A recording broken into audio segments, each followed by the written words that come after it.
الحمد لله نحمده ونستعينه ونستغفره ونؤمن به ونتوكل عليه ونعوذ بالله من شرور أنفسنا ومن سيئات أعمالنا من يهده الله فلا مضل له ومن يضلله فلا هادي له ونشهد أن لا إله إلا الله وحده ولا شريك له ونشهد أن سيدنا وسندنا وشفيعنا ومولانا محمدا عبده ورسوله الذي أرسل إلى كافة الناس هاديا وبشيرا وداعيا إلى الله بإذنه وسراجا منيرا والصلاة والسلام عليه دائما تسليما كثيرا كثيرا وعلى آله وأصحابه وأزواجه وذرياته أجمعين أما بعد فأعوذ بالله من الشيطان الرجيم بسم الله الرحمن الرحيم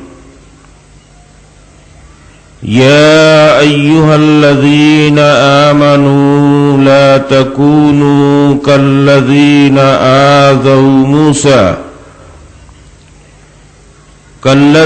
آذوا موسى فبرأه الله مما قالوا وكان عند الله وجيها صدق اللہ العظیم۔ بزرگان محترم، برادران اسلام،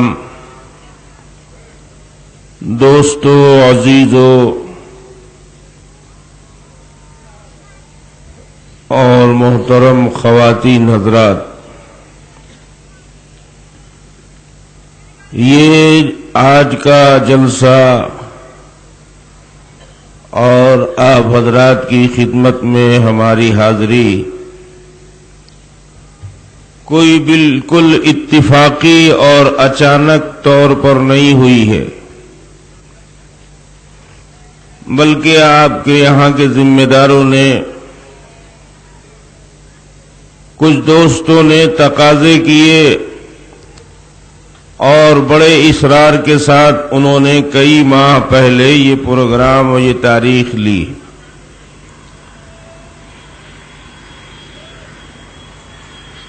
بہرحال وہ بڑے مخلص لوگ ہیں، بڑے نیک لوگ ہیں،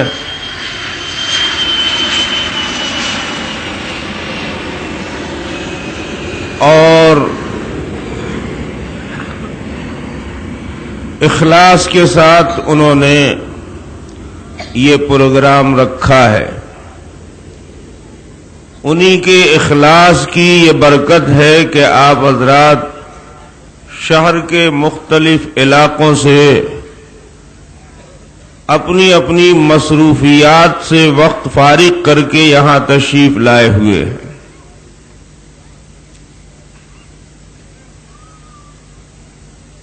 ان کے اخلاص میں، قربانی میں کوئی کلام نہیں ہے، کوئی شبہ نہیں ہے، لیکن جلسہ کرانے والے لوگ جس درجے کے مخلص ہیں اسی درجے میں ناتجربہ کار بھی ہیں، اور کچھ عجیب قسم کے لوگ ہیں۔ صحیح طور پر ان کا تعارف کرانے کے لیے میرے پاس کوئی لفظ نہیں ہے۔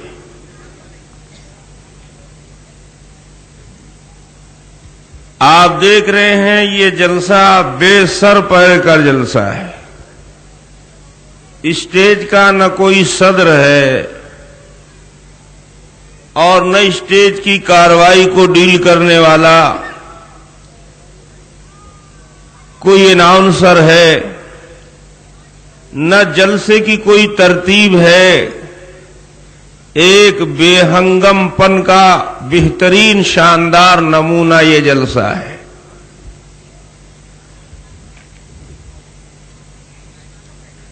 میرے پاس لوگ آ کر خواہ مخواہ نماز کے بعد سے بیٹھے ہوئے ہیں، میرا طواف کر رہے ہیں، وہاں مزار پر جیسے مجاور بیٹھا ہوتا ہے۔ عجیب بے شعور لوگ ہیں، یہاں آ کر جلسے کی کارروائی کو چلانا چاہیے، یہاں آ کر کسی کو صدر بنانا چاہیے، کسی سے تلاوت کرانی چاہیے، کسی سے نعت پاک پڑھانی چاہیے۔ اس بے قاعدگی اور بے ہنگم پن کا مظاہرہ آپ نے کیا ہے۔ باقاعدہ جلسے کی کارروائی شروع کی آپ نے، قرآن پاک کی تلاوت، اس کے بعد نعت غائب ہے، نعت شریف نہیں ہے۔ تو جو دوسرے لوگ کہتے ہیں اس کو آپ کر کے دکھا دیتے ہیں کہ واقعی ہم ویسے ہی لوگ ہیں جیسا آپ لوگ ہمیں پہچانواتے ہیں۔ انسان میں سلیقہ مندی ایک بہت بڑی چیز ہے۔ ادب سے انسان کی حیثیت کا علم ہوتا ہے، سلیقہ مندی سے آدمی کی پوری زندگی کا اندازہ ہوتا ہے۔ آپ سوچئے 2 ماہ پہلے سے آپ نے پروگرام لیا ہے اور ظاہر ہے کہ آج بہت سارے احباب اور دوست پریشان ہوں گے انتظامات میں، اور بلا شبہ انہوں نے قربانی دی ہوگی اپنے وقت کی، لیکن اب بارات دروازے لگ گئی ہے تو نوشہ سلامتی کا پتہ نہیں ہے۔ ان کی تلاش ہو رہی ہے کہ اس میں نوشہ کون ہے۔ مجھے تو اب تک یہی سمجھ میں نہیں آیا کہ اس جلسے میں ذمہ دار کون ہے۔ جماعت کھڑی ہوئی ہے، امام ندارت ہے۔ اگر آپ کی طرف سے یہی مظاہرہ کل بھی ہوا تو سوچئے میں کیا اثر لے کر جاؤں گا۔ میں تو سمجھ نہیں سکتا تھا کہ بمبئی جیسے شہر میں، جو اس ملک کا ترقی یافتہ شہر ہے اور جہاں بچہ بھی باادب، ریڈی میڈ، ہوشیار، تیز ترار پیدا ہوتا ہے، یہاں کے بوڑھے اور ادھیڑ عمر لوگ اس قدر بے ہنگم، اتنے دہقانی اور اس قدر عقل و تہذیب سے کورے ہوں گے۔ صرف جلسہ کرا لینا، تقریر سن لینا، یہ کوئی بہت بڑی چیز نہیں ہے اور بہت بڑا کام نہیں ہے۔ آپ میں تہذیب بھی آنی چاہیے، آپ میں سلیقہ مندی بھی آنی چاہیے۔ آپ اپنے دروازے پر مہمانوں کو بلا لیں اور کوئی انتظام نہ ان کے بٹھانے کا کریں، نہ کوئی انتظام ان کی خاطر تواضع کا کریں۔ آپ کہیں تو ایسا ہے، مجھے تو پتہ نہیں تھا کہ ایسا بھی کرنا پڑتا ہے۔ خدا جانے کس دنیا میں آپ رہتے ہیں۔ اب تو اتنے بدھو بکال لوگ دیہات میں نہیں رہ گئے ہیں، جنگل جھاڑ میں نہیں رہ گئے ہیں۔ اگر اس کو آپ نیکی سمجھتے ہیں اور سمجھتے ہیں کہ یہ بھی بزرگی کا کوئی شعبہ ہے، تو ہم نہیں سمجھتے ہیں کہ حماقت اور بیوقوفی کا کیا ترجمہ ہے۔ اپنے آپ کو ذرا مؤدب بنائیے، مہذب بنائیے، سلیقہ سیکھیے۔ مسلمان تو وہ قوم ہے کہ اس سے ساری دنیا نے ادب و تہذیب سیکھا ہے، اور ہم ہی ایک دم بالکل ادب سے، تہذیب سے، طور طریقے سے بالکل خالی ہو گئے۔ بہت دیر سے سن رہا تھا زمانہ، ہم ہی سو گئے داستاں کہتے کہتے۔ آج ہم اس پوزیشن میں آ گئے ہیں کہ سوچئے علماء کو، ائمہ کو، شرفاء کو اور ذمہ داروں کو یہ سمجھانا پڑتا ہے کہ کسی کام کا سلیقہ یہ ہوتا ہے۔ آپ مہمانوں کو دعوت دے کر لے آئے اور جب مہمان آ کر بیٹھ جائے تو اب آپ چمچہ تلاش کر رہے ہیں، اب دسترخوان جا رہے ہیں مارکیٹ سے خرید کر لانے۔ یہ ولایت اور بزرگی کا کون سا شعبہ ہے؟ ہم ہندوستانیوں نے بے وقوفی، حماقت اور بد تہذیبی کو بھی سادگی کا اور للہیت کا نام دے دیا ہے۔ زندگی میں اس قسم کے تجربے اب بہت کم ہوتے ہیں۔ ہمارے بہار ہی میں بڑا ایک عجیب سا واقعہ ہوا۔ ایک بزرگ، دیکھیے گا آپ تو شکل صورت سے معلوم ہوگا کہ یہ آسمان سے ابھی اترے ہوں گے، کوئی زیادہ وقت نہیں گزرا ہے۔ بہت شریف معصوم صورت اور بڑے لمبے وظیفے پڑھنے والے، اور نفل تو کوئی ایسی ہوگی ہی نہیں جو انہوں نے ادا نہ کی ہو۔ راستہ بھی چلتے ہیں تو تسبیح ڈالتے رہتے ہیں، ایک دم پہنچے ہوئے ہیں۔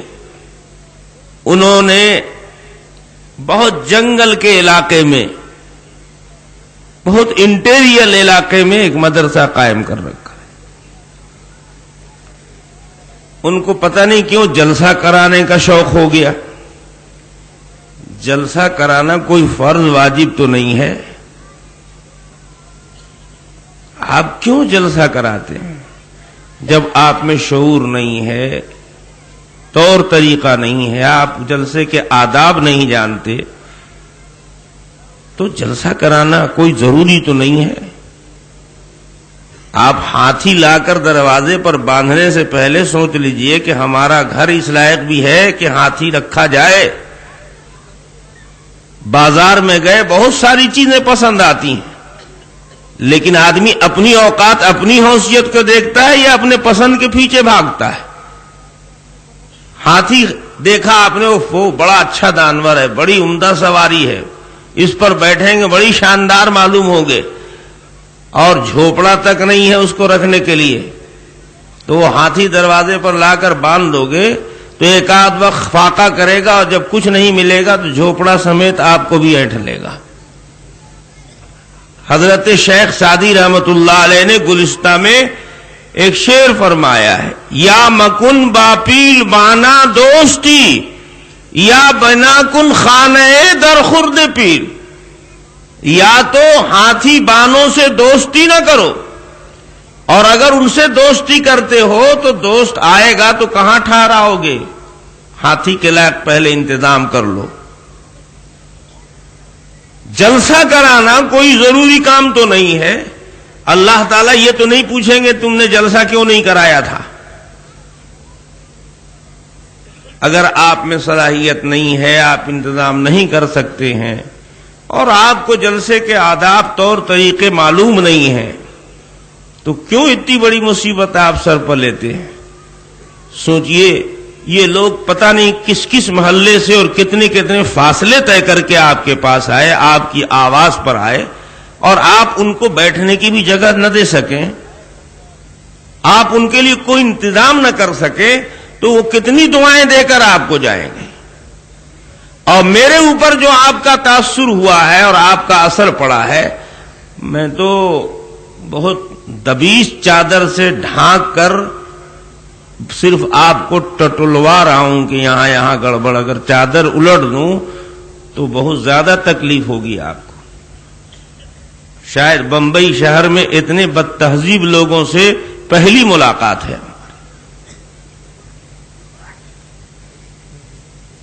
اور آپ نے اگر کل صحیح نہیں کیا اپنے آپ کو تو کل میں بیان نہیں کروں گا۔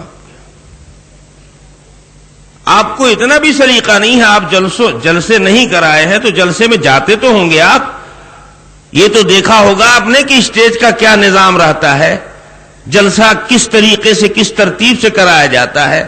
بتائیے، آپ کے ہاں 50 علماء آئے ہوئے ہیں، سینکڑوں حفاظ کرام آئے ہوئے ہیں، ایک سے ایک نعت پڑھنے والے آئے ہوئے ہیں۔ اگر آپ 5 منٹ پہلے آ کر یہاں اپیل کر کے اور ان سے نام لے لیتے اور ایک ترتیب بنا لیتے تو آپ کی کاروائی کتنی خوبصورت ہوتی. آپ کو تو سب کچھ مفت میں یہاں مہیا کر دیا اللہ پاک، لیکن بس اللہ تعالی جس کو سمجھ نہ دے اس کو اور سب کچھ بھی مل جائے تو وہ ویسے ہی کا ویسے ہی کورے کا کورا ہی رہتا ہے.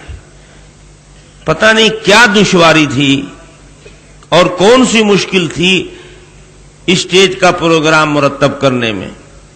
میں نہیں سمجھتا ہوں کہ اس میں کوئی عذر تھا سوائے آپ کی بدعقلی کے، اور دوسری کوئی رکاوٹ اس میں نہیں ہے. تو میں یہ عرض کر رہا تھا کہ اب اس طرح کے حالات سے گزرنا نہیں پڑتا ہے، کیونکہ زمانہ بہت تیزی سے شعور کی طرف بڑھ رہا ہے. لوگوں میں انتہا درجے بیداری پیدا ہو رہی ہے. اب تو ہر آدمی فارسی ہی بولنے کی کوشش کرتا ہے،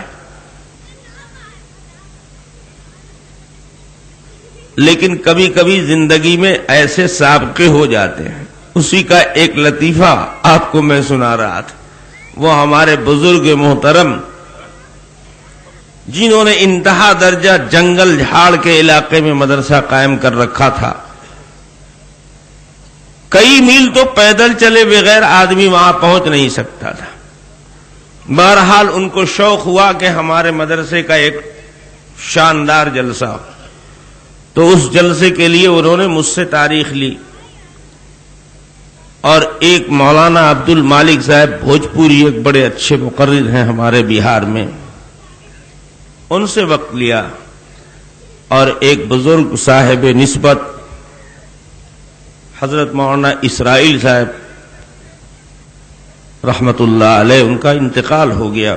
بڑے اللہ والے اور بڑے صاحب دل بزرگ تھے، تو ان سے وقت لیا انہوں نے، اور وقت مل گیا انہیں. تو میں کچھ ان کے ظاہری حالات سے کچھ مطمئن نہیں تھا. مجھ کو کچھ ایسا محسوس ہوا کہ یہ آدمی ہے تو اوپر سے صوفی لیکن اندر سے انتہائی بے عقل ہے، اور ان کے ہاں جانے میں یقیناً پریشانی ہوگی ان کی بدسلیقی کی وجہ سے. تو انہی مولوی صاحب کے ایک رشتہ دار ہیں مولانا عبد الجلیل صاحب قاسمی، جو ہمارے دوستوں میں ہیں.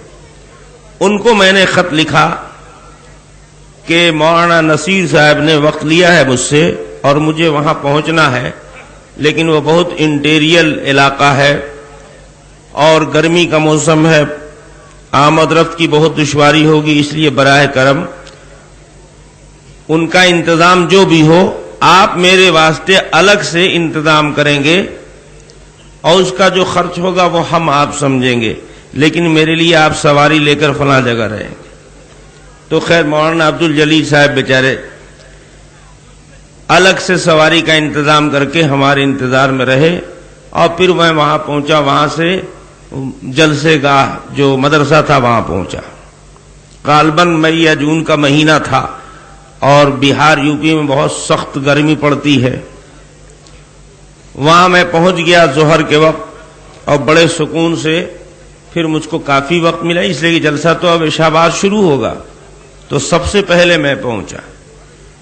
اس کے بعد وہاں پہنچنے کے بعد معلوم ہوا کہ جلسہ تو آج ہے یہاں ضرور، لیکن 2 ماہ پہلے محتمم صاحب نے آ کر بتایا تھا کہ ہم نے علماء سے تاریخ لے لی ہے اور فلاں تاریخ کو جلسہ ہوگا. اور یہ اطلاع دینے کے بعد آج تک محتمم صاحب مدرسے نہیں آئے. تو ان کی کرامت کا پہلا انکشاف تو مجھ کو پہنچتے ہی ہو گیا کہ جو مدرسے کے اصل ذمہ دار ہیں جنہوں نے تاریخ لی ہے، وہ اطلاع دینے کے بعد 2 مہینے ہو گئے آج تک نہیں آئے. میں نے کہا اچھا تو آج کہاں ہیں؟ تو معلوم ہوا کہ جو بزرگ آنے والے ہیں حضرت مولانا اسرائیل صاحب ان کو لینے کے لیے گئے ہوئے ہیں. خیر صاحب وہ بھی تشریف لے آئے، اور مولانا عبد المالک صاحب بھوجپوری کو نہ تو ان بزرگ صاحب کا کوئی تجربہ تھا اور نہ اس علاقے کے بارے میں کوئی جانکاری تھی. وہ اپنے طور پر پتہ لیے ہوئے تھے ہی، اس پتے کے مطابق سفر انہوں نے شروع کیا، تو بہت دشواریوں کے ساتھ وہ جو چالو سواری تھی اس سے وہ پہنچے تو ان کو تقریباً 2 کلومیٹر پہلے اترنا پڑا اور وہاں سے پیدل آئے۔ اب وہ گرمی کا موسم، پیدل چل کر آئے بیچارے، اور اب گویا عصر اور مغرب کے بیچ کا ٹائم تھا۔ مولانا تو پسینے سے شرابور اور گرمی کی شدت کی وجہ سے بالکل بدحواس سے تھے۔ آئے جیسے ہی تو اب یہاں کوئی انتظام نہیں تھا۔ بہرحال میرے کہنے سننے سے جو وہاں کے اساتذہ تھے بیچارے، انہوں نے شربت وغیرہ کا انتظام کیا تھا، لیکن وہ لوگ بھی ماشاءاللہ بہت ہی مؤدب مہذب تھے۔ شربت جو انہوں نے بنایا تھا وہ 2 لوٹے میں شربت ایسے ہی رکھا ہوا تھا، اس لیے کہ مہمان جو ان کے خاص آنے والے تھے ان میں تو ایک اکیلا میں تھا جو پہلے پہنچ گیا تھا، اور جو بزرگ آنے والے تھے ان کو لینے کے لیے محتمم صاحب گئے ہوئے تھے، اور مولانا عبد المالک صاحب بھوجپوری جو تیسرے ان کے مقرر و مہمان تھے وہ اب پہنچے۔ تو میں نے مولانا سے کہا کہ مولانا آپ تو دھوپ سے آ رہے ہیں، پیدل چل کر اگر غسل کرنا ہو تو غسل کا انتظام کروا دیتا ہوں ان سے۔ انہوں نے کہا نہیں میں تو غسل کروں گا، لیکن اب وقت بھی بہت کم ہے، عصر میں پڑھ لوں اس کے بعد پھر غسل کروں گا، اور ذرا ابھی استنجے سے فارغ ہو جاؤں۔ تو استنجا خانہ، وہ تو مہمان تھے، ان کو معلوم نہیں کہ بیت الخلا کدھر ہے، تو وہاں کے 2 طالب علموں کو مدرس صاحب نے اشارہ کیا کہ جاؤ مولانا کو بیت الخلا دکھا دینا، آپ پانی رکھ دینا وہاں استنجا خانے میں۔ تو دونوں لوٹا شربت کا لے جا کے بیت الخلا میں رکھ دیا طالب علم نے۔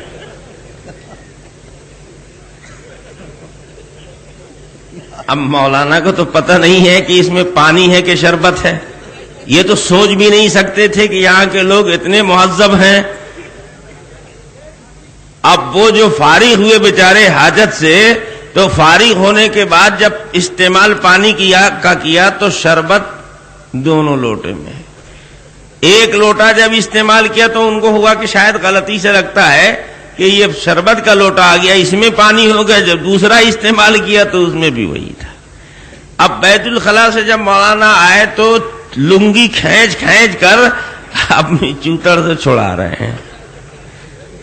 تو میں نے کہا مولانا عبد المالک صاحب کیا کوئی حادثہ ہو گیا؟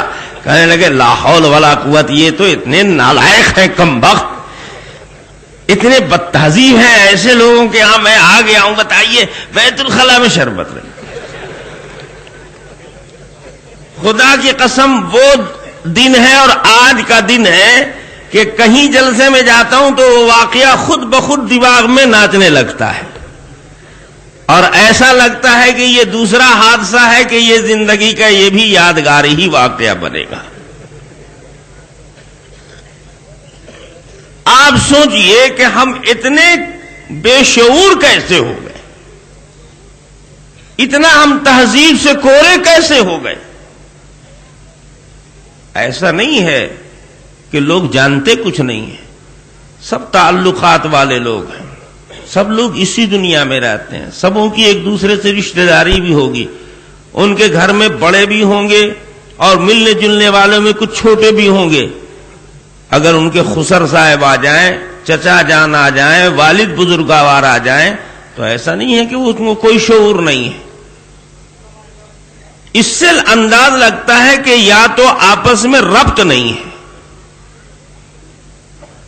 بے ربطی ہے، اور یا یہ کہیے کہ خپتی ہیں۔ بہت سے لوگ ہوتے ہیں ہر چیز میں مشورہ، بیت الخلا جانا اچھا مشورہ کر لیں، اچھا کھانا کھانا اچھا مشورہ کر لیں۔ اب مشورہ ہو کیسے؟ 4 ہیں، چاروں بکھرے ہوئے ہیں، تو مشورہ نہیں ہوا اس لیے کوئی کام بھی نہیں ہوگا، نہ بیت الخلا جائیں گے نہ کھانا کھائیں گے۔ اتنے بھی کچھ زیادہ باشعور ہوتے ہیں، اس لیے میرے بھائیوں، منتظمین سے گزارش تو یہ ہے کہ جو ہو چکا ہو سکتا ہے کہ جو کچھ میں نے سمجھا ہے وہ میری غلط فہمی ہو، اور خدا کرے کہ ایسے ہی ہو، کوئی ضروری نہیں ہے، ہو سکتا ہے ان کی کوئی دوسری مجبوری ہو، کسی اور وجہ سے ایسا ہوا ہو۔ یہ تو ہم نے اپنے طور پر نہ سمجھا کہ یہ بے شعور ہیں، لیکن ہو سکتا ہے کہ شعوری طور پر ہی یہ حرکت کی گئی ہو، یا ہو سکتا ہے کوئی ان کے ساتھ مجبوری ہو، لیکن جو بھی ہو وہ خدا کرے کہ اسی میدان میں یہیں دفن ہو جائے، کل اس کا مظاہرہ نہ کیجیے گا آپ۔ ایک گزارش تو یہ ہے منتظمین حضرات سے، اور آپ سب حضرات جو یہاں تشریف لائے ہوئے ہیں، آپ سب سے گزارش یہ ہے کہ میری وجہ سے آپ یہاں سے کوئی غلط اثر لے کر نہ جائیے گا۔ ہم لوگوں کا حال تو یہ ہے کہ ہم لوگ تو اب کسی کام کے راہ نہیں گئے، ہم لوگ پورے سال مہمان ہی رہتے ہیں، تو ہم لوگوں کو بہت آرام ملتا ہے، تو اس لیے دماغ بھی خراب ہو جاتا ہے۔ ہو سکتا ہے کہ انہوں نے بہت راحت پہنچائی ہو، لیکن ہمیں اپنے معیار کے مطابق راحت نہ ملی ہو، تو اس لیے مجھے غصہ آ گیا ہو یا تکلیف پہنچ گئی ہو، میں نے شکایت کر دی ہو۔ آپ خدا نہ خواستہ یہاں سے کوئی شکایت لے کر نہ جائیے، ہوتا رہتا ہے، آدمی سے چوک ہوتی رہتی ہے، اور ہر کام اپنے مزاج کے مطابق ہوتا بھی نہیں ہے۔ تجری الریاح بما لا تشتہی السفن، ہوا ہمیشہ کشتی کا ساتھ تھوڑے ہی دیتی ہے، کشتی سے ہوا پوچھ کر نہیں پاتی ہے کہ کدھر سے ہم بہیں، کشتی اپنا رخ متعین کرتی ہے اور ہوا اپنا بہاؤ متعین کرتی ہے۔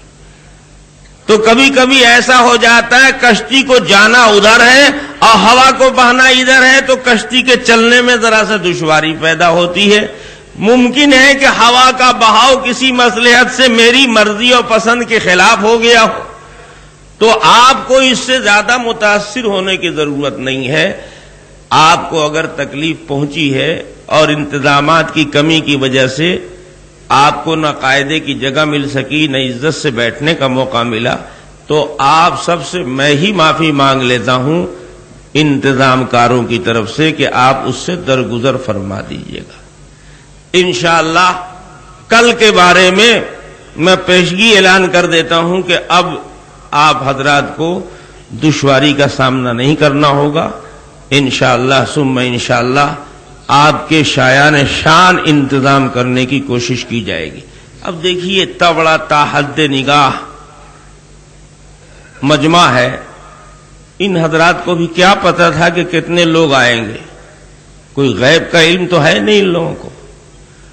اگر غیب کا علم ہوتا یا آپ لوگ پیشگی اطلاع دے دیتے کہ ہم لوگ اتنی بڑی تعداد میں آ رہے ہیں، تو اسی حساب کا انتظام کرتے۔ آدمی ایک اندازے ہی سے تو نظم بناتا ہے۔ ہو سکتا ہے کہ انہوں نے اندازہ کیا ہو کہ ہمارے جیسے لوگوں کا جلسہ ہے اور ہم لوگوں کو سب لوگ پہچانتے ہیں کہ ہم کتنے خوبصورت لوگ ہیں، تو ہو سکتا ہے کہ بڑی تعداد میں لوگ نہ آئے تو اپنے ہی انداز سے انتظام بھی کیا ہو۔ لیکن یہ تو آپ کے خلوص کی اور چاہت کی بات ہے کہ آپ ماشاءاللہ دیکھیے اس مصروفیت کے زمانے میں اور اتنے مصروف شہر میں رہ کر بھی اتنے دور دراز سے آپ پلان بنا بنا کر اور اپنا وقت فارغ کر کے یہاں تشریف لے آئے ہیں۔ آپ نے اپنی تشریف آوری سے یقیناً منتظمین کی بھی حوصلہ افزائی فرمائی، اور میرے اوپر تو سب کا احسان ہے، انتظام کاروں کا بھی احسان ہے اور سامعین کا بھی احسان ہے۔ اس دور میں کسی کی بات سن لینا بھی احسان ہے بات کرنے والے پر۔ کون کس کی سنتا ہے؟ اب تو ہر لوگ سنانے ہی کے لیے تڑپ رہے، کوئی سننے والا نہیں ملتا۔ تو یہ بھی میری خوش نصیبی ہے اور میرے اوپر آپ کا احسان ہے کہ آپ حضرات شوق میں یہاں تشریف لے آئے۔ یہ تو ہو گئی کچھ تھوڑی شکوے شکایت کی بات، اور چونکہ میں چاہتا ہوں کہ ہمارا آپ کا دل صاف رہے، ہم یہ چاہتے ہیں کہ آپ کی طرف سے میل ہمارے دل میں نہ رہے. میں نے جو سمجھا اپنے ناقص عقل سے وہ میں نے آپ کی خدمت میں عرض کر دیا. اس میں کمی ہو سکتی ہے ہماری طرف سے بھی، اس لیے منتظم کار جتنے لوگ ہیں ان کی بھی یقیناً کچھ ذرا دل آزاری ہوئی ہوگی ہمارے بعض جملوں سے، بعض کلمات سے، تو ہم ان سے بھی معافی چاہتے ہیں، کیونکہ یہ ہمارا اپنا ایک مزاج ہے. ہم جس سے کوئی تکلیف ہوتی ہے میں اس کو برجستہ کہہ دیتا ہوں، اور میں سمجھتا ہوں کہ شاید کہ اس سے صفائی ہو جائے اور ایک دوسرے اپنی کمی کو دور کر لیں.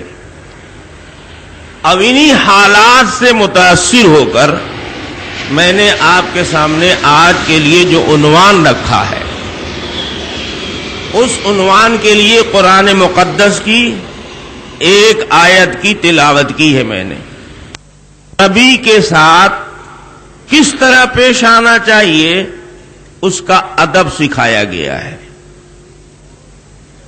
اور رسول پاک صلی اللہ علیہ وسلم کی امت کو اللہ تعالی نے ایک دوسرے پیغمبر کی امت اور ایک دوسرے پیغمبر کے واقعے سے عبرت حاصل کرنے کی اللہ پاک نے اس میں تاکید فرمائی ہے. اس آیت میں اللہ تعالیٰ فرماتے ہیں، اے ایمان والو، تم ان کی طرح مت ہو جانا جنہوں نے موسیٰ علیہ السلام کو ایذا پہنچائی ہے. یا ایھا الذین آمنوا لا تکونوا کالذین آذوا موسیٰ، اے ایمان والو ویسے نہ بن جاؤ جیسے کہ موسیٰ علیہ السلام کو ایذا پہنچانے والے لوگ تھے. فبرأہ اللہ مما قالوا، اللہ نے موسیٰ علیہ السلام کی تو برات کر دی، ان کی بے گناہی کا اور ان کے بے داغ ہونے کا اللہ پاک نے اظہار کر دیا اور اپنی طرف سے مکمل انتظام کر دیا. وَكَانَ عِندَ اللَّهِ وَجِيهًا، اور موسیٰ علیہ السلام بڑی وجاہت والے تھے اللہ کی بارگاہ میں. نبی تو خدا کے یہاں بڑی وجاہت اور عزت کا مقام رکھتا ہی ہے.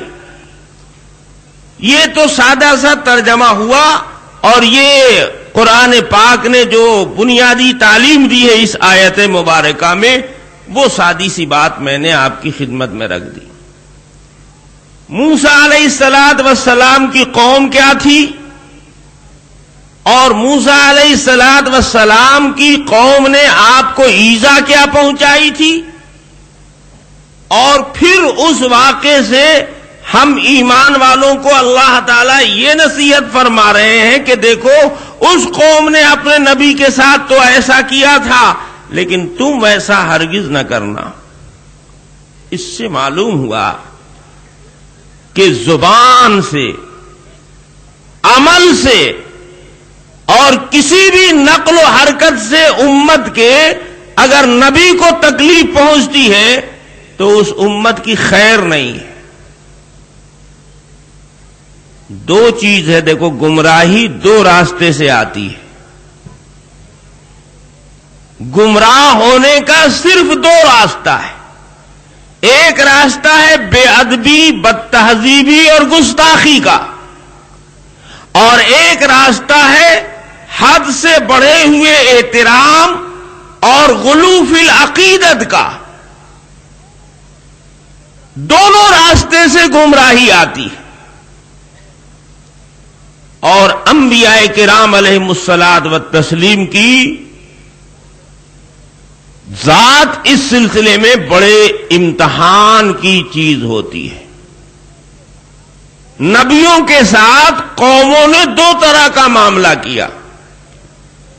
کچھ امتیوں نے اپنے نبی کو اتنی عزت کا اور اتنے احترام کا اور اس درجے ان کے ساتھ عقیدت اور محبت کا معاملہ کیا کہ جو غلو کی حد تک پہنچا ہوا تھا، اعتدال سے ہٹا ہوا تھا. جو واقعی منصب ہے نبیوں کا اس سے بھی کچھ اونچا کر دیا ان کو، تو یہ بھی گمراہی کا راستہ ہے۔ اور کچھ قوموں نے پیغمبر کی عظمت کو اور ان کی حرمت کو پامال کیا، ان کے ساتھ جس حسن سلوک اور جس عقیدت کے ساتھ پیش آنا چاہیے تھا وہ معاملہ ان کے ساتھ نہیں کیا، ان کو ان کی قرار واقعی جگہ سے نیچے اتارنا چاہا۔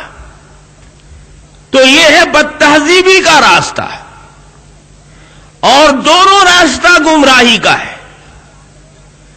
اعتدال ہونا چاہیے، جو جس لائق ہے اس کی حیثیت کو پہچاننا چاہیے، اور پھر جو اس کا واجبی حق ہے اور جتنی اس کی عزت ہونی چاہیے اتنا اسے عزت دے۔ جو معاملہ واقعی کرنا چاہیے وہی ہونا چاہیے، نہ افراط نہ تفریط، نہ کمی نہ زیادتی۔ کمی بھی عیب ہے اور زیادتی بھی عیب ہے۔ جو لوگ یہ سمجھتے ہیں کہ صرف کمی سے ہی عیب پیدا ہوتا ہے وہ بھی غلط فہمی میں ہے، اور جو یہ سمجھتے ہیں کہ زیادتی ہی سے صرف عیب ہوتا ہے وہ بھی غلطی میں ہے۔ ایک بہت معمولی سی مثال سے سمجھیے، ایک آدمی کے ایک ہاتھ میں کتنی انگلیاں ہونی چاہیے؟ اب بہت سے لوگ سوچ رہے ہیں کہ کیا جواب دیں۔ 5 انگلیاں ایک ہاتھ میں ہونا یہ اس کا واقعی حق ہے، یہی معتدل مقدار ہے، اسی میں ہاتھ کا حسن ہے۔ لیکن اگر کسی کے ہاتھ میں 4 ہی انگلی ہو، ایک نظارت ہو، کمی ہو جائے تو یہ عیب ہو جائے گا نہیں ہو جائے گا؟ اور اگر کسی کے 2 انگلیاں اور نکل جائیں سائیڈ میں تو وہ زیادہ خوبصورت ہو جائے گا کہ اس سے بھی بدصورتی ہو جائے گی؟ تو زیادتی سے بھی عیب لگ جاتا ہے اور کمی سے بھی عیب پیدا ہو جاتا ہے۔ نہ تو بڑھاؤ نہ گھٹاؤ، بڑھانے سے بھی بدعقیدگی آتی ہے اور اس سے بھی گمراہی کا دروازہ کھلتا ہے، اور گھٹانا تو انتہا درجہ گستاخی ہے، اور یہ تو بہت ہی خطرناک راستہ ہے، اللہ کے غضب کو حرکت میں لانا ہے۔ جن قوموں نے انبیاء کرام علیہم الصلاۃ والسلام کے ساتھ عقیدت میں غلو کیا ہے، ان کی محبت میں اور ان کے احترام میں خود ساختہ طریقے نکال لیے تو وہ گمراہ قرار دی گئی ہے، ان کو بھی بے ایمان مانا گیا ہے۔ قرآن مقدس نے ان پر بھی کفر کا فتویٰ لگایا ہے۔ اس کی مثال بھی موجود ہے، جیسے عیسیٰ علیہ الصلاۃ والسلام کی امت، عیسیٰ علیہ الصلاۃ والسلام کے ماننے والے،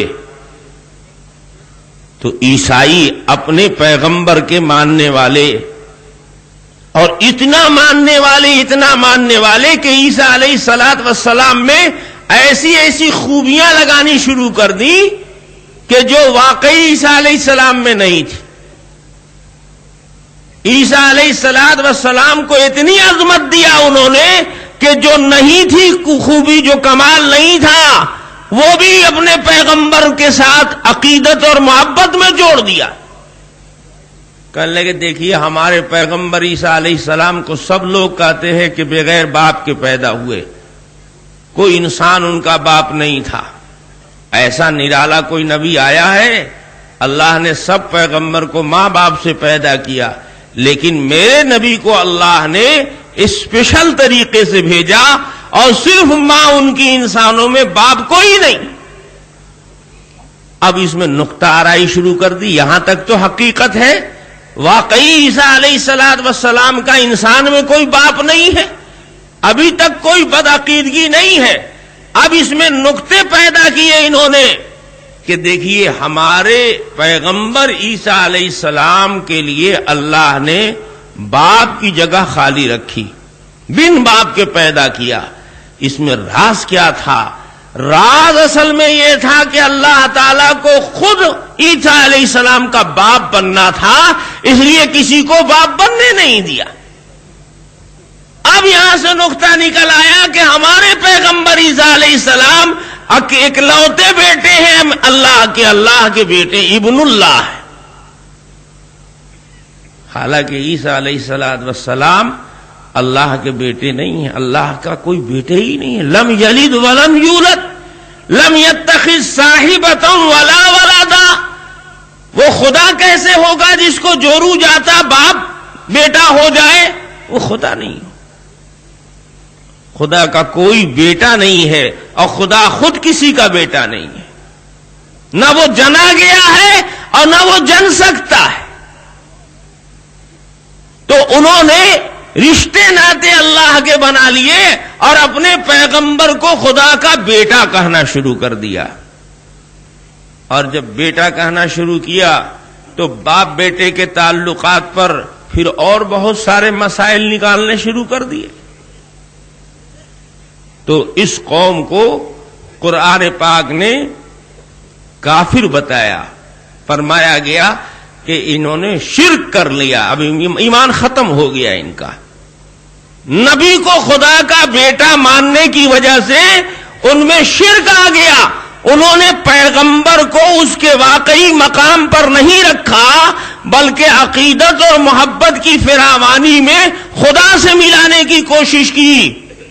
حالانکہ انہوں نے خدا نہیں کہا. کسی عیسائی سے آپ نہیں سنیں گے کہ اپنے پیغمبر عیسیٰ علیہ السلام کو خدا کہتا، نہیں، بیٹا کہا.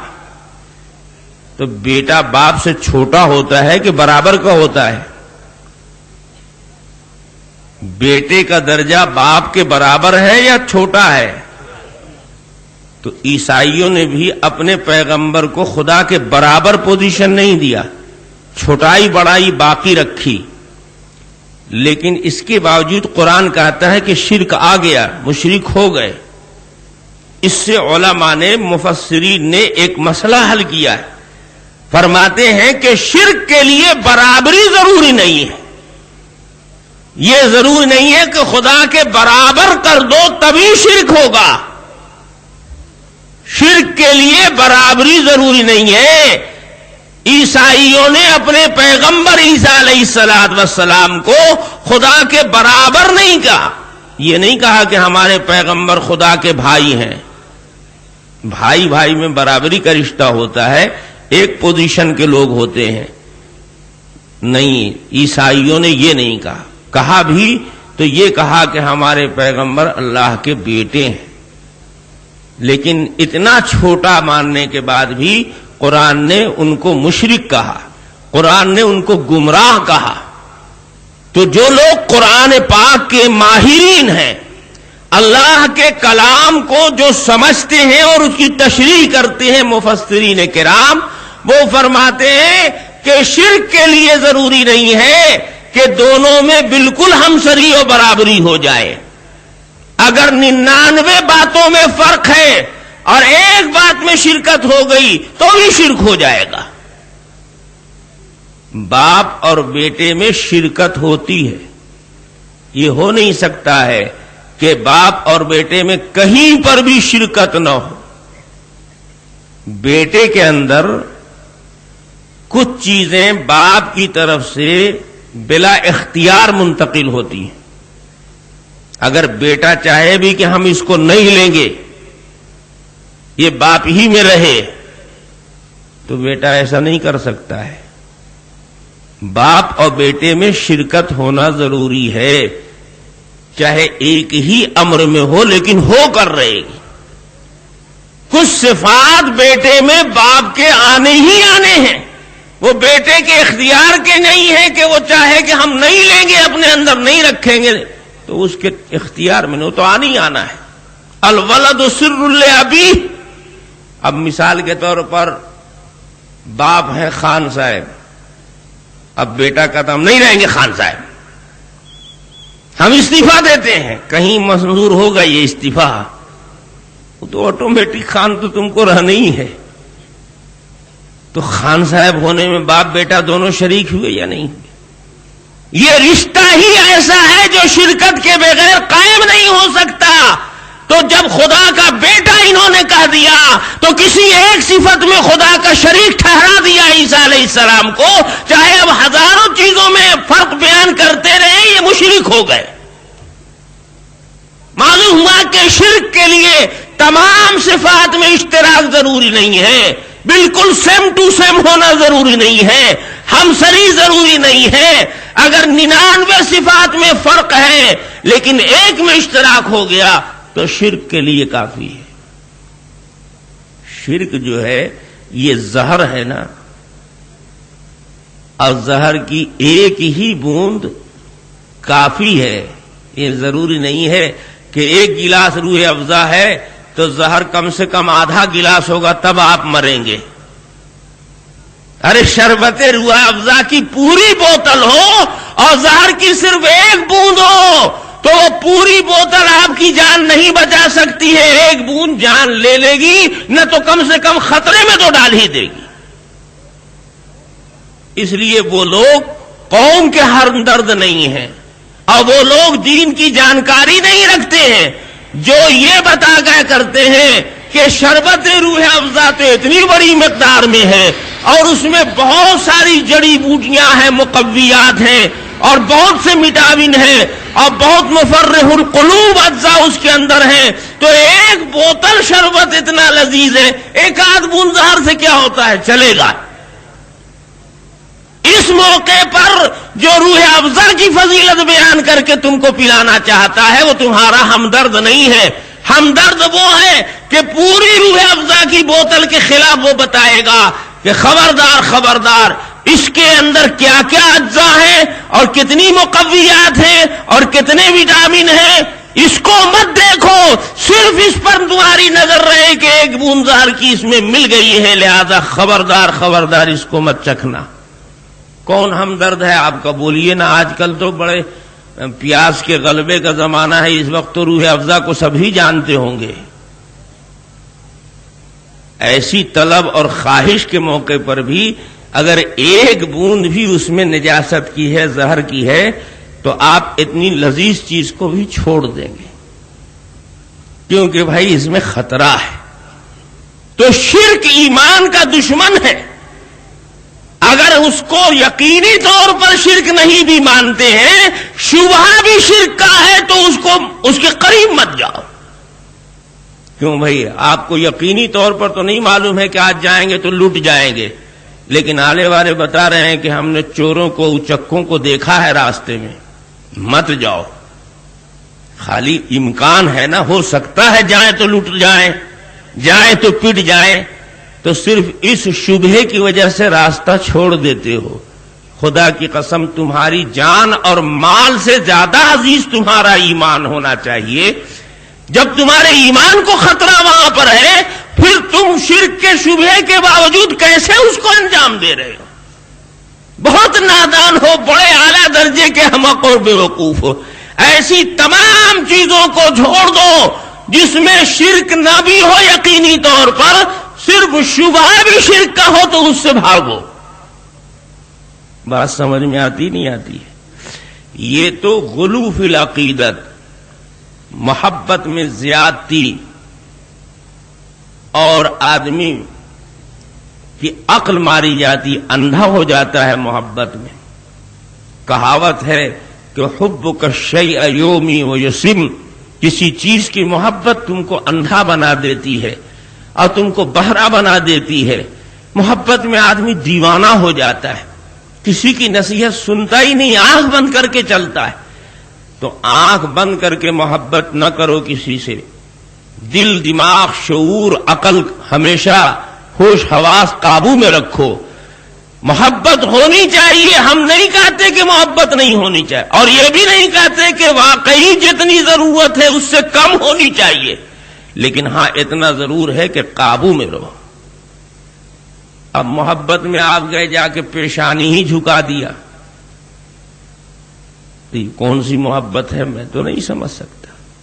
محبت تو محبوب کے اور محب کے تعلق تعلق کی بنیاد پر اپنے حدود متعین کرتی ہے۔ محبت کس سے ہے، محبت کرنے والا کون ہے، ان دونوں کے رشتوں کی بنیاد پر محبت کے تقاضے متعین ہوں گے، اس کے حدود متعین ہوں گے۔ بیٹے کو باپ سے محبت ہے اور باپ کو بھی اپنی اولاد سے محبت،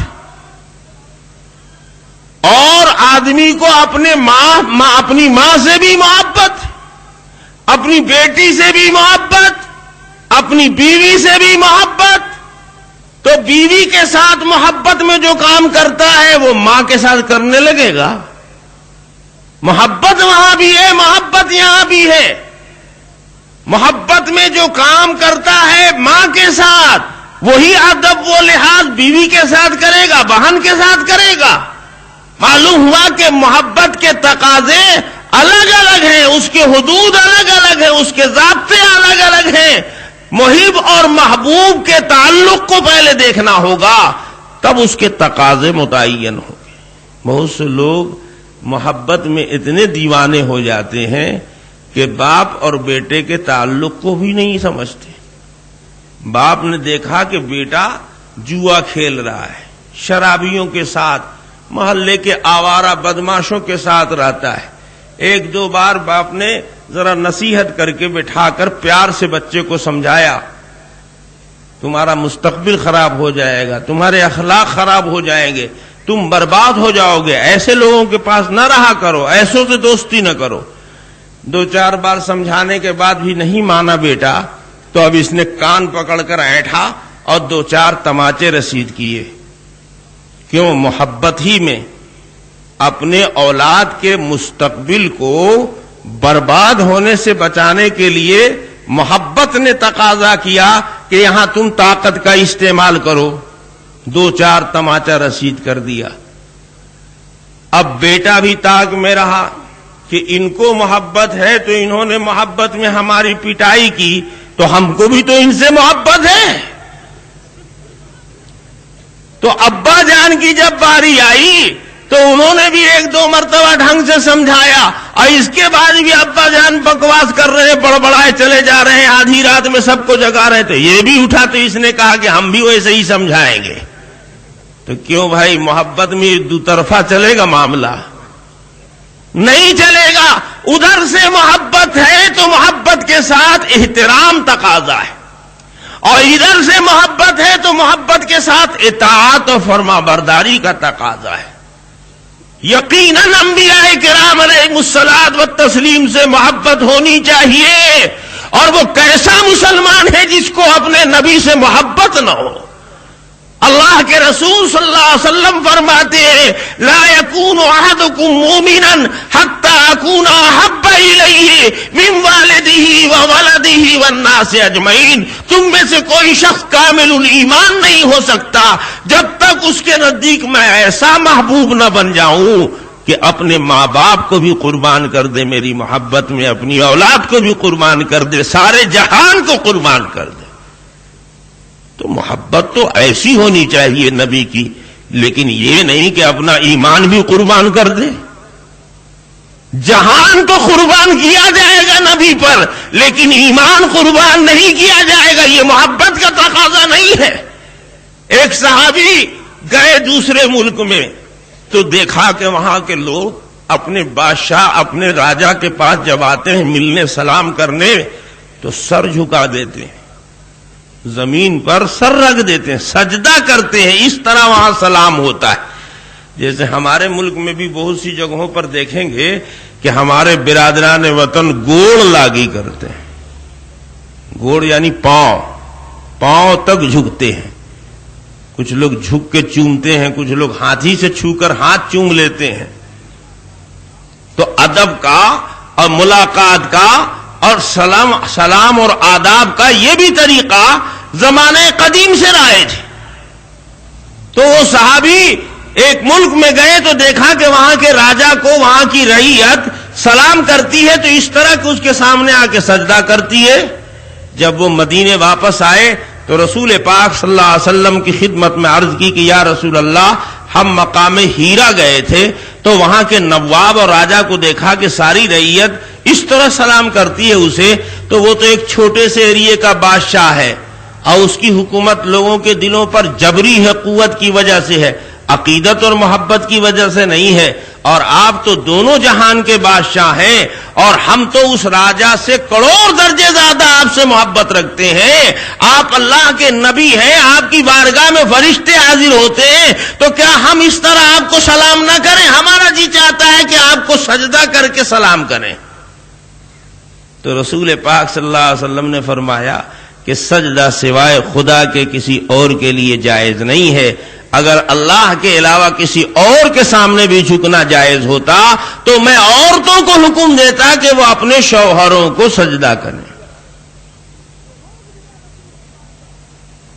تو روک دیا رسول پاک صلی اللہ علیہ وسلم نے۔ عقیدت اور محبت میں یہ داخل نہیں ہے کہ تم اپنا ایمان ہی قربان کر دو، شرک کر ڈالو، یہ گمراہی کا راستہ ہے۔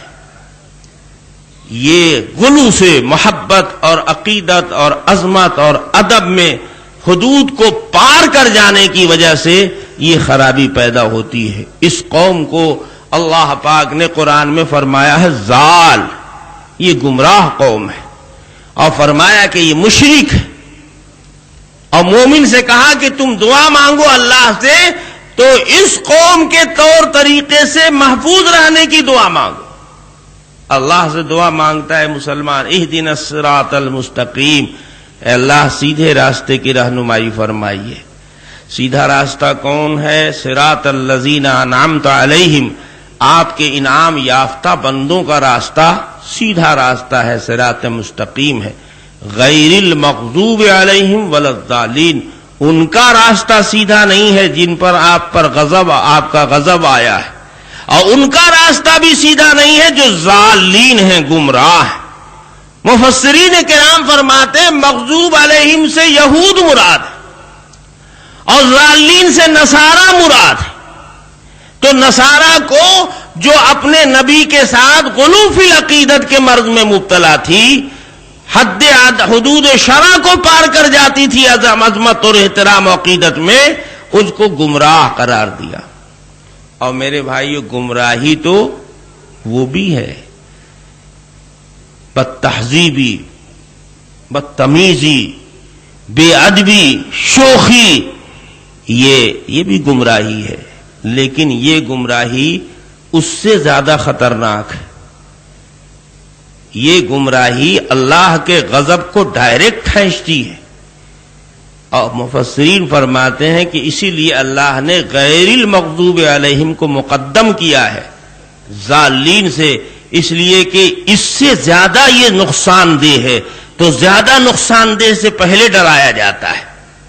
اور واقعہ یہ ہے کہ بد تہذیبی غلو فی العقیدت سے زیادہ خطرناک ہے، اس لیے کہ غلو فی العقیدت کے اندر تھوڑا سا عذر ہو سکتا ہے، مثلا جہالت کا عذر ہو سکتا ہے، مثلا باریک چیزوں کے سمجھنے میں فرق پڑ گیا، کند ذہن کا آدمی تھا، یا مثلا محبت میں جنون کی کیفیت پیدا ہو گئی، ہوش حواس ہی ختم ہو گئے، تو بدحواس آدمی، غیر مکلف آدمی سے کچھ غلط کام ہو جائے تو اس سے معافی ہو جاتی ہے، مرفوع القلم ہو جاتا ہے۔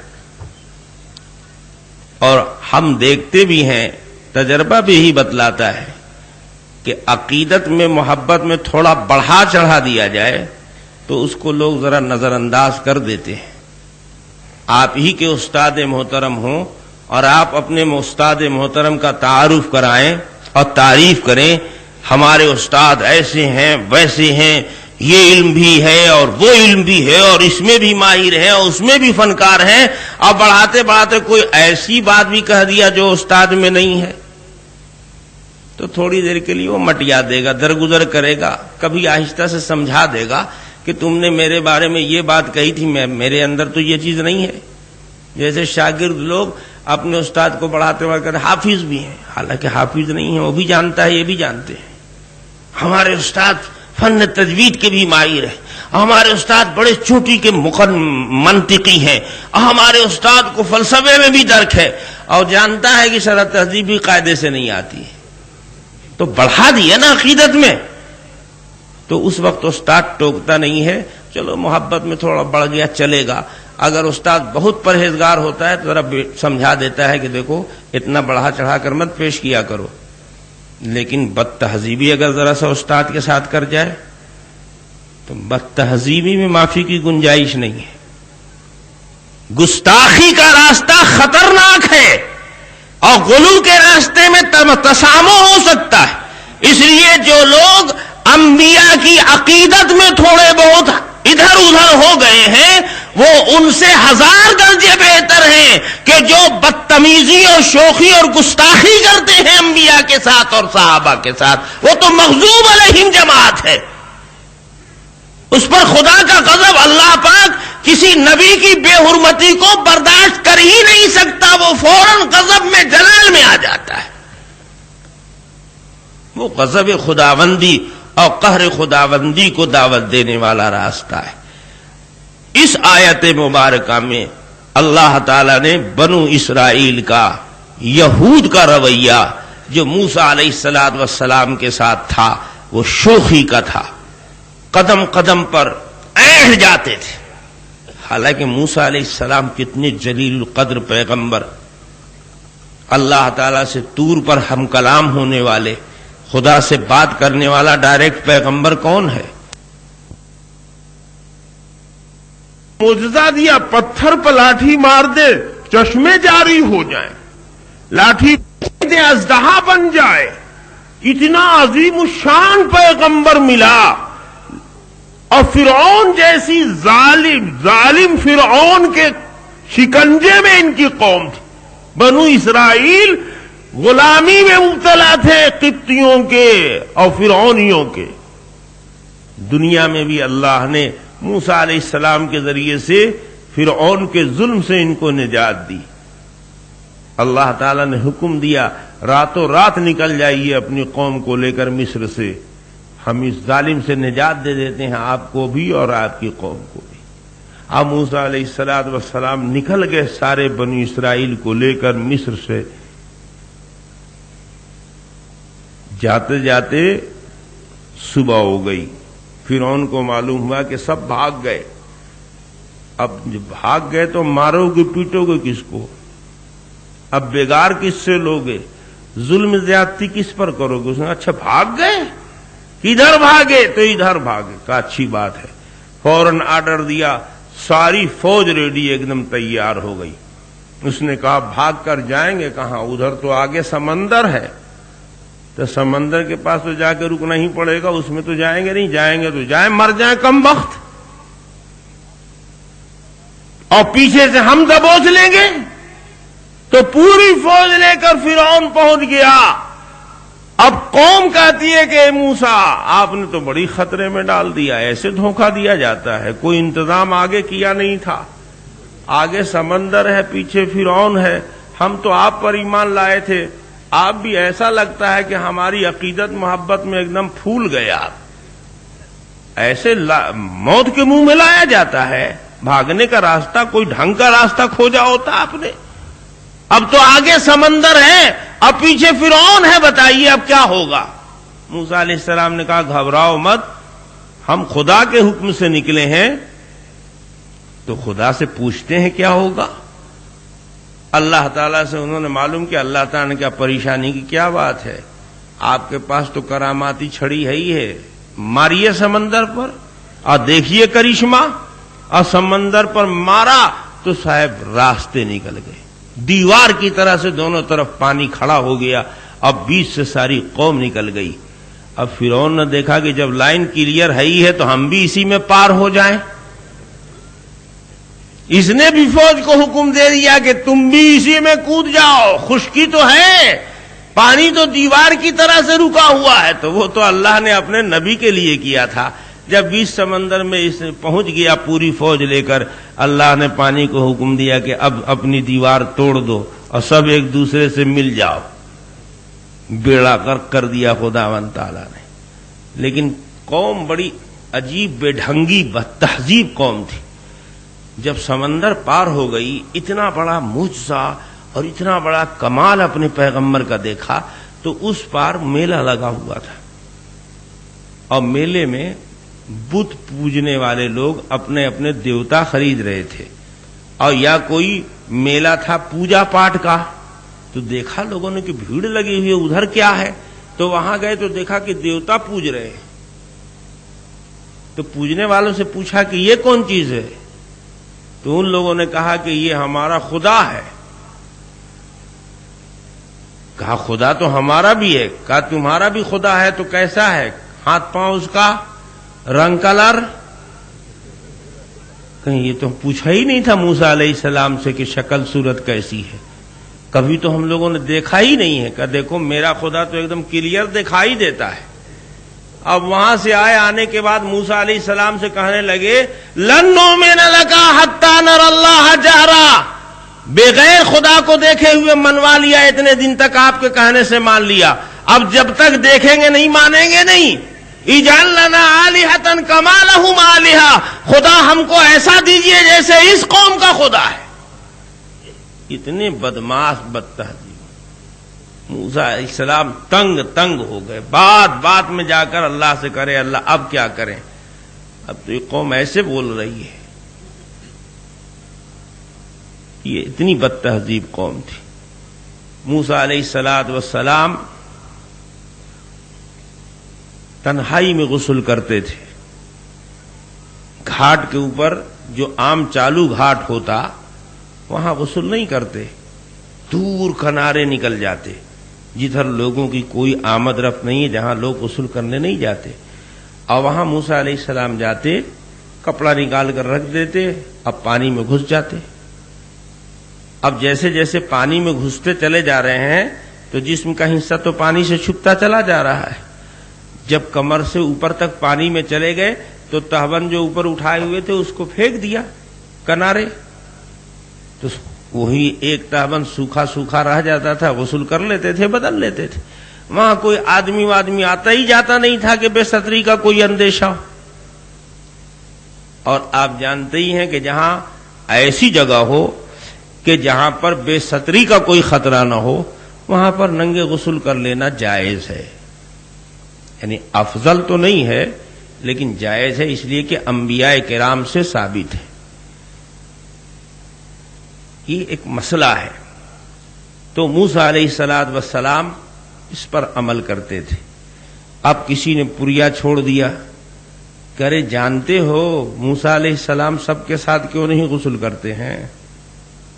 غسل کریں گے کیسے؟ غسل کرنے میں سطر کھولنا پڑتا ہے، اور ان کے اندر عیب ہے بہت خطرناک، سطر کھلے گا تو ڈکلیئر ہو جائے گا کہ ان میں یہ داغ ہے، یہ عیب ہے، تو اس لیے غسل کرتے ہیں ایسی جگہ پر کہ کوئی دیکھے ہی نہیں، اپنا عیب چھپانے کے لیے یہ گھاٹ سے الگ تنہائی میں جا کر غسل کرتے ہیں۔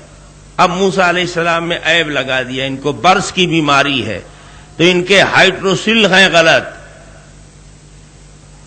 اب موسیٰ علیہ السلام لاکھ سمجھا رہے ہیں کہ ارے نبی جسمانی عیب میں مبتلا نہیں ہوتا، پیغمبر کے جسم میں کوئی ایسا عیب نہیں ہوتا جو لوگوں کو متنفر کر دے اور لوگوں کی کشش کو اپنے سے ختم کر دے۔ پیغمبر کی شخصیت میں جاذبیت اور کشش ہوتی ہے، اس کی شکل بھی اپنے زمانے کے سارے لوگوں میں فائق ہوتی ہے، وہ آواز میں اپنے زمانے کا سب سے حسین و خوبصورت آواز والا انسان ہوتا ہے۔ ان اللہ لم یبعث نبیا قط الا احسنهم وجها واحسنهم صوتا او کما قال، آیا روایت میں کہ اللہ کسی کو نبی نہیں بناتا جب تک وہ اپنے زمانے کا سب سے حسین اور سب سے زیادہ خوش آواز نہ ہو۔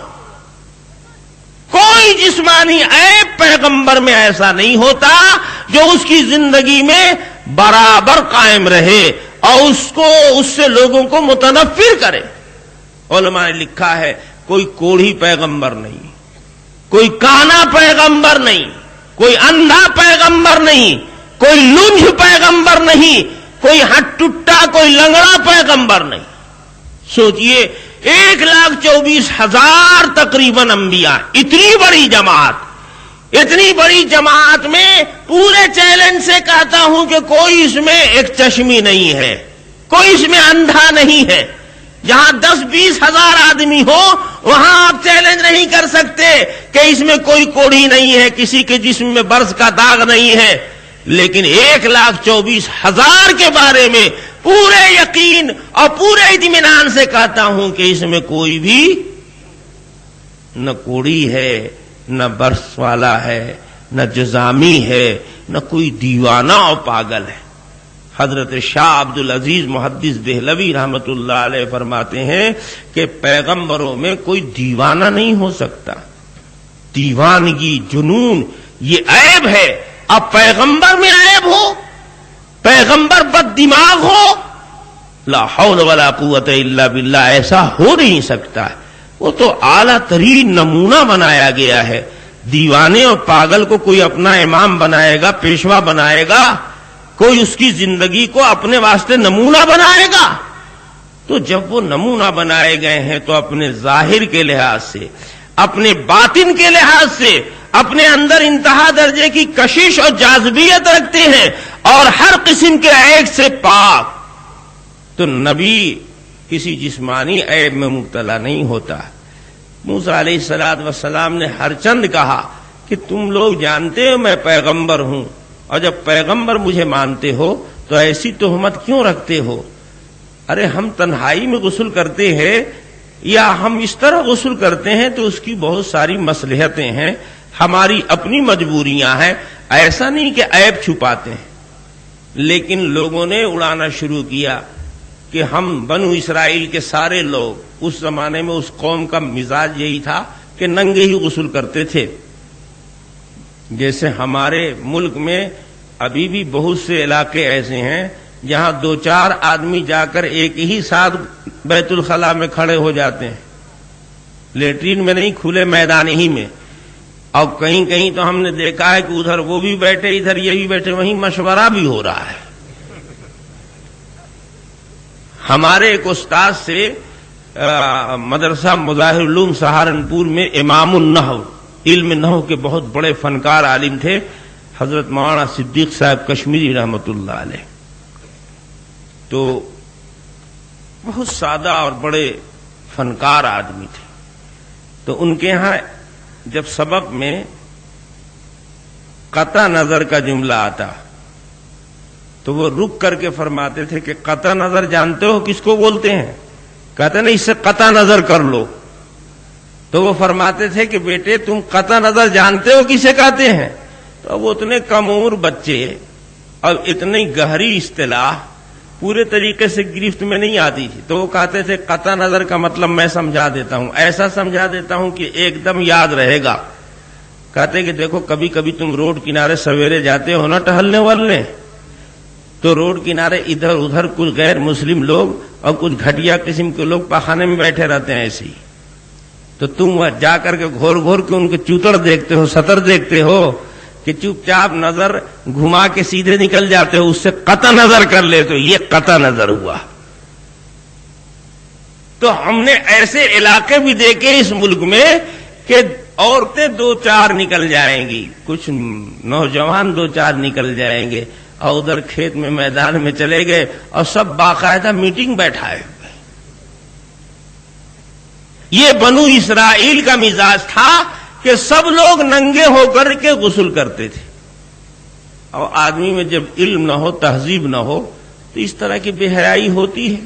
خود رسول پاک صلی اللہ علیہ وسلم کے آنے سے پہلے جو عرب کے قوم تھے، قریش تھے، وہ لوگ کہتے تھے کہ ہم لوگ ابراہیم علیہ السلام کے مذہب پر ہیں اور بیت اللہ شریف کا بہت احترام کرتے تھے. حج کرنے کے لیے لوگ آتے تھے اس زمانے میں بھی، مگر عورت مرد سب ننگے ہو کے طواف کرتے تھے. عورت بھی اور مرد بھی سب ننگے، کسی کے بدن پر ایک چیتھڑا نہیں. اور کہتے تھے کہ اللہ کے گھر میں آئے ہیں تو ہم لوگ کپڑا وپڑا لے کر کے آئیں گے پہن کر کے. اللہ نے بھیجا تھا ہم لوگوں کو تو بغیر کپڑے کے، تو اوریجنل حالت میں نہ آئیں گے اس کی بارگاہ میں. جیسے بھیجا تھا ویسے ہی دیکھ لے، حاضری لے لے. ہم خدا کے گھر میں آئے ہیں تو جیسے ماں کے پیٹ سے باہر بھیجا تھا خدا نے، ویسے ہی اس کے گود میں ہم آئے ہیں بالکل ننگ دھڑنگ. اور کہتے تھے کہ ان کپڑوں میں پہن کر تو کاروبار کرتے ہیں، اسی میں جھوٹ سچ بولتے ہیں، تو یہی سب گندا کپڑا لے کر اسے پاک بارگاہ میں آئیں گے، اس لیے نکالو اس کو. اتنی بڑی بے حیائی، اور اس کو کتنا مقدس بنا دیا تھا.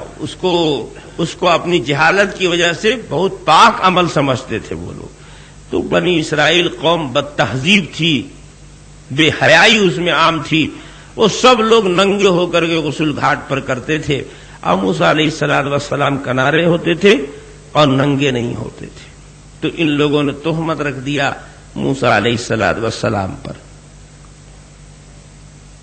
تو اللہ تعالی، میں نے عرض کیا تھا نا کہ نبی کی بد تہذیبی اور گستاخی سے خدا کے غضب میں حرکت پیدا ہوتی ہے. جب پیغمبر کے سمجھانے سے بھی قوم نے نہیں سمجھا تو اب اللہ تعالی کو جلال آیا اور خدا نے فیصلہ کیا کہ اچھا، میرے نبی کو بے آبرو کر رہے ہو، ان کو عیبدار بتا رہے ہو، ہم تم سب لوگوں کو ننگا کر دیں گے. تم کتنے سچے ہو اس دعوے میں، ہم اپنے نبی کی برات اور تمہاری تہمت، یہ دونوں کو ہم اتنا ڈکلیئر کریں گے کہ سب لوگ آنکھ سے دیکھ لیں گے. اب اللہ پاک نے اپنا انتظام شروع کیا. موسیٰ علیہ السلام گئے غسل کرنے عادت کے مطابق، پانی میں گھس گئے، اب کپڑا پتھر پر رکھ دیا پھینک کر. اللہ تعالیٰ نے پتھر کو حکم دیا کہ تم بھاگو جلدی سے کپڑا لے کر. اب وہ پتھر لڑھک کر بھاگا چلا جا رہا ہے. موسیٰ علیہ السلام کی نظر پڑی تو دیکھا کہ ارے یہ تو میرا کپڑا لیے ہوئے پتھر بھاگا جا رہا ہے. تو اس بدحواسی میں کہ جلد سے جلد اپنا پتھر سے کپڑا چھین لے، اس کو بھاگنا ہے بھاگے، لیکن میرا کپڑا تو چھوڑ دے. تو صحیح بخاری شریف میں آتا ہے کہ موسیٰ علیہ السلام پکارنے لگے، صوبی یا حجر، صوبی یا حجر، ارے پتھر میرا کپڑا تو چھوڑتا جا. اور اسی بے خیالی میں نکل کر دوڑے پتھر کی طرف، تو جب تک تو پتھر مجمع عام سے پہنچ چکا تھا. اور جب وہاں پہنچ چکا تھا، موسیٰ علیہ السلام نے جا کے پکڑا. لیکن وہاں تک پہنچتے پہنچتے بے ستری میں موسیٰ علیہ السلام کو سب نے دیکھ لیا کھلے عام. یہ انتظام تو خدا نے اسی لیے کیا تھا کہ میرے نبی کو اپنی آنکھوں سے دیکھ لو. وہ لوگ جھوٹے ہیں جو نبی پر داغ لگا رہے ہیں اور نبی کو عیبدار بنا رہے ہیں. دیکھنے والا تو سمجھتا ہے کہ خدا نے نبی کو ننگا کیا، لیکن نہیں، خدا نے اپنے نبی کی بے گناہی اور بے داغی کو بتانے کے لیے اس نبی کے دشمنوں کو آج ننگا کر دیا ہے کہ تم کتنے بڑے فراڈی اور کتنے بڑے تم اتہام تراز ہو اور کتنی تہمتیں رکھتے ہو میرے نبی کے اوپر. دیکھ لو کھلی آنکھوں سے، میرے نبی کو نہ کوئی عیب ہے نہ کوئی داغ ہے. یہ تمہاری عقل کا فطور ہے اور تم نبی کو رسوا کرنے کے لیے اپنی طرف سے گڑھ کر یہ بات کر رہے ہو. حضرت ابو ہریرہ رضی اللہ تعالیٰ عنہ فرماتے ہیں کہ موسیٰ علیہ السلام نے جے چھڑی ماری تھی پتھر پر، اتنا داغ دیکھا ہے میں نے پتھر پر. کیسے تو اس زمانے میں جو لوگ ہیں وہ لوگ نہ ہوئے، اور نہیں تو اس پتھر کا عرس شروع ہو جاتا. خدا کی قسم، یہ تو اتنا بڑا صاحب اختیار ہے کہ نبیوں کو بھی چھکا دیا ہے اس نے. اسی پتھر سے لوگ لڑکا لڑکی مانگنے لگتے کہ یہ تو اتنا پاورفل ہے کہ نبی کو نچا دیتا ہے، تو پھر اس سے تو میری ہی قسمت جاگ جائے گی. یہ ہماری قوم بھی عجیب اندھی قوم ہے. کسی کام کے لیے اللہ رسول سے پوچھتی نہیں ہے کہ ہم یہ کام کرنے جا رہے ہیں، آپ کا کیا حکم ہے. اس پتھر کو لوگ یادگار بنا دیتے ہیں. ابھی جگہ جگہ قدم شریف بنا دیا ہے لوگوں نے. بے سمجھے بوجھے کہہ دیا کہ یہاں بڑے پیر صاحب کا قدم تھا. اب بڑے پیر صاحب نے کبھی قدم ہی نہیں رکھا ہے ہندوستان میں. تو یہ قوم جو انجان شہید کا مزار بنا دیتی ہے، کسی کو پتہ ہی نہیں ہے کون بزرگ تھے، ہم مزار شریف بن گیا۔ حضرت ابو ہریرہ فرماتے ہیں کہ جے ضرب لگی تھی موسیٰ علیہ السلام کے ہاتھ سے پتھر پر، اتنے داغ آ گئے پتھر کے اوپر۔ اللہ تعالی نے اسی واقعے کو قرآن پاک میں ذکر فرمایا ہے، اور یہ نبی کے ساتھ بدتہذیبی اور گستاخی اور قوم کی بدسلیقگی کا مظاہرہ تھا۔ ایسی باتوں سے اللہ فرماتے موسیٰ علیہ السلام کو تکلیف پہنچی تھی اور اللہ پاک کو ناگواری گزری تھی، تم اس قوم کی نقل مت اتارنا اور اپنے نبی کے ساتھ بدتہذیبی، شوخی اور بد زبانی نہ کرنا، یہ ایذا اور تکلیف کا راستہ ہے۔ اللہ تعالیٰ نے یہی ارشاد فرمایا، یا ایھا الذین آمنوا لا تکونوا کالذین آذوا موسیٰ فبرأہ اللہ مما قالوا وکان عند اللہ وجیہا۔ اے ایمان والو، تم ویسے مت ہو جانا کہ جیسے عیسیٰ علیہ السلام کی قوم نے تکلیف پہنچائی تھی، ایذا پہنچائی تھی، موسیٰ علیہ السلام کا دل دکھایا تھا، اللہ نے ان کو بری کر دیا اور قوم کو رسوا کر دیا۔ اللہ پاک نے موسیٰ علیہ السلام اللہ کے نزدیک وجیہ تھے، ذی وجاہت تھے۔ انبیاء کا مقام اور مرتبہ اللہ کی بارگاہ میں اونچا ہوتا ہے، اس لیے ان سے جو ہمارا تعلق ہوگا نیاز مندی کا ہوگا، عقیدت کا، محبت کا، ادب کا ہوگا۔ اللہ تعالیٰ نے مسلمانوں کو ادب جو سکھایا ہے، ان سے زیادہ ادب اور تہذیب والی روئے زمین پر کوئی قوم نہیں ہے، لیکن آج کل ہم ہی لوگ سب سے زیادہ بدتمیز ہو گئے ہیں اور سارا ادب لحاظ ختم، بالائے طاق رکھ دیا ہے۔ اللہ تعالی ہمیں بھی ہدایت دے اور آپ کو بھی سمجھ عطا فرمائے۔ آج تو بس یہی چند کلمات آپ کی خدمت میں عرض کر دیے گئے ہیں، اور کل کے لیے ذرا آپ بھی تیار ہو کر آئیے گا، اور میں تو تیار بیٹھا ہی ہوں۔ انشاءاللہ ہماری آپ کی کل بہت باقاعدہ ملاقات ہوگی۔ اللہ تعالی ان چند کلمات کو ہمارے قلوب میں اتار دے اور ہماری زندگی میں اللہ اسے پیوست فرما دے۔ میرے بھائیو، ابھی آپ اٹھیے مت اور بھاگیے مت، یہ دیکھیے ابھی سے آپ نے